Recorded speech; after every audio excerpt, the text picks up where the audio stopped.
Dan atas temuan kasus gagal ginjal akut pada anak, Kementerian Kesehatan bersama dengan BPOM masih memeriksa penyebab pasti dan juga faktor resikonya.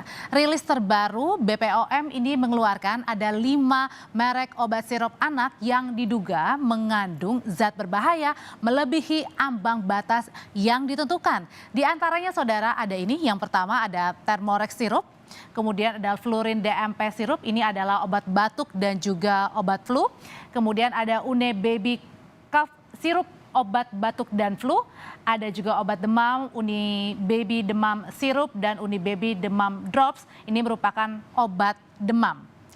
Dan berikutnya dari 5 merek yang tadi sudah ditarik oleh BPOM, ada temuan zat kimia berbahaya dan ada 3 zat yang berbahaya yang ditemukan pada kasus pasien gagal ginjal akut anak. 3 zat berbahaya itu adalah etilen glikol, ada dietlin glikol atau DEG, dan EGBE.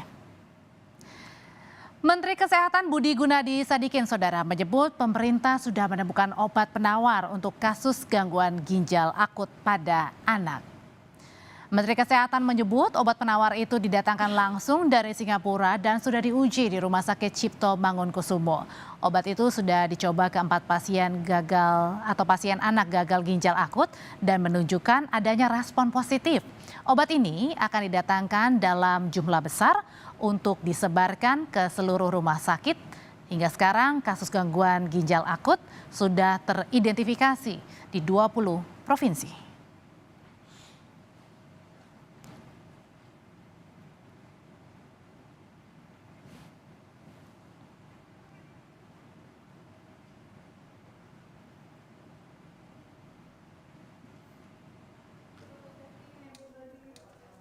Rafif Asmi, pasien gagal ginjal akut yang masih berusia 4 tahun ini, sudah 14 hari terbaring tak sadarkan diri di ruang NICU Rumah Sakit Zainal Abidin, Banda Aceh. Sebelumnya Rafif sempat 2 hari demam, batuk, dan diare. Setelah diberi orang tuanya paracetamol, kaki, tangan, dan wajah Rafif mulai membengkak. Ia pun tidak bisa buang air besar. Rafif kemudian dirujuk ke RSUD Zainal Abidin Aceh karena dinyatakan ada gangguan ginjal. Ia sudah menjalani 7 kali cuci darah, namun kondisinya tak kunjung membaik. Karena obatnya belum nggak tahu obatnya apa, karena penyebabnya nggak tahu, penyebabnya entah dari obat, entah dari apa. Makanya kata dokter cuman bisanya cuci darah aja untuk menggantikan ginjal dan mengeluarkan cairan.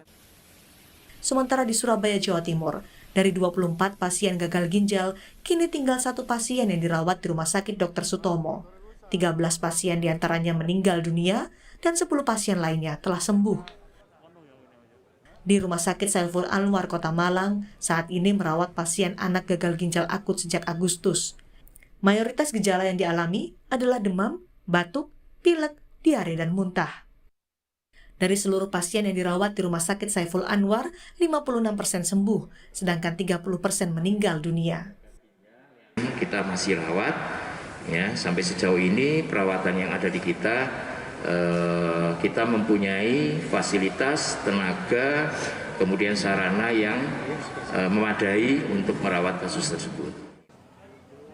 IDAI Jatim mengimbau orang tua untuk waspada pada anak yang mengalami dehidrasi dan tidak buang air kecil selama lebih dari 6 jam. Jika menemui gejala itu, orang tua harus segera membawa anaknya ke rumah sakit. Tim Liputan Kompas TV.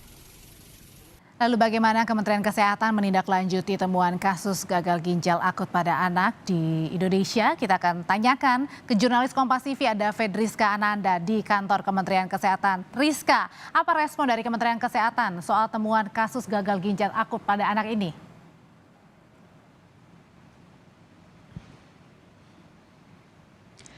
Ya, Audrey, untuk respon dari Kementerian Kesehatan, untuk saat ini kami masih menunggu konfirmasi resmi dari Kementerian Kesehatan.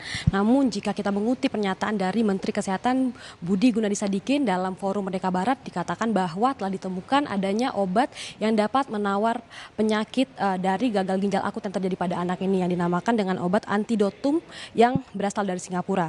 Pemerintah kemudian memberikan pelayanan kesehatan kepada anak-anak yang saat ini dirujuk ke Rumah Sakit RSCM, dan kemudian telah diuji kepada 6 anak obat ini, dan 4 anak diantaranya telah memberikan respon positif terhadap obat ini.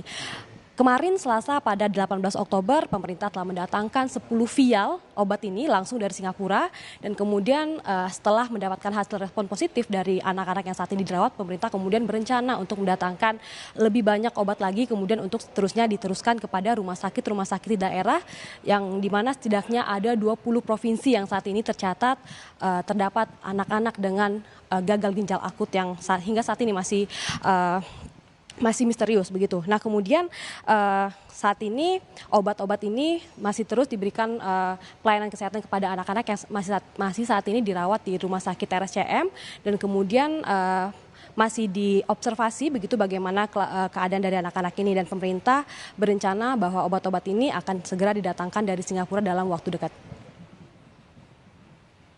Waktu ini kita masuk rumah sakit meninggal 50% kan? Karena kita nggak tahu treatmentnya seperti apa. Nah sekarang sudah ditemui obatnya, tim RSCM sebagai tim ahli ginjal nasional, kita datangkan obatnya dari Singapura, sudah tiba kita coba dari 6 pasien, 4 positif responsnya. Oke. Jadi obat ini begitu kita lihat positif, kita akan segera datangkan dalam jumlah yang cukup banyak untuk bisa disebarkan di seluruh rumah sakit. Tapi obat-obatan sekarang sudah teridentifikasi dan sudah kita tes dalam sampel tertentu ya aman bisa dan relatif menyembuhkan. Sekarang kita sedang datangkan dalam jumlah yang cukup besar.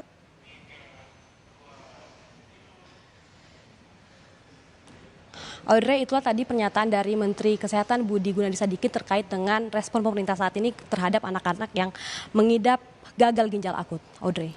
Ada 3 zat ini yang berbahaya yang terkandung di dalam obat sirup ini. Nah 3 zat ini apa yang sehingga membuat berbahaya, Rizka, dari informasi yang didapat?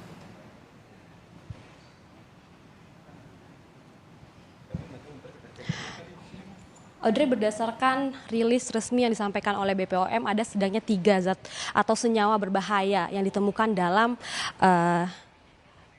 26 obat yang dilakukan sampel begitu dan kemudian ada 5 obat yang dirilis oleh BPOM yang dinyatakan mengandung senyawa berbahaya yakni etilen glikol dan juga dietilen glikol, EG dan juga DEG. Nah, dari ketiga senyawa ini diduga merupakan pemicu terjadinya gagal ginjal pada anak-anak di bawah usia 5 tahun. Sehingga anak-anak ini dengan gejala awal demam kemudian akhirnya tidak bisa melakukan buang air kecil begitu sehingga dirujuk begitu ke rumah sakit RSCM dalam kondisi yang sudah parah. Sehingga memang obat-obat ini dari BPOM masih dilakukan penelitian lebih lanjut untuk dilakukan finalisasi apa sebenarnya penyebab, apakah ketiga dari zat berbahaya ini apakah berkaitan langsung dengan gagal ginjal yang saat ini dialami oleh lebih dari 200 anak di seluruh Indonesia. Audrey. Jurnalis Kompas TV Fedriska Ananda melaporkan.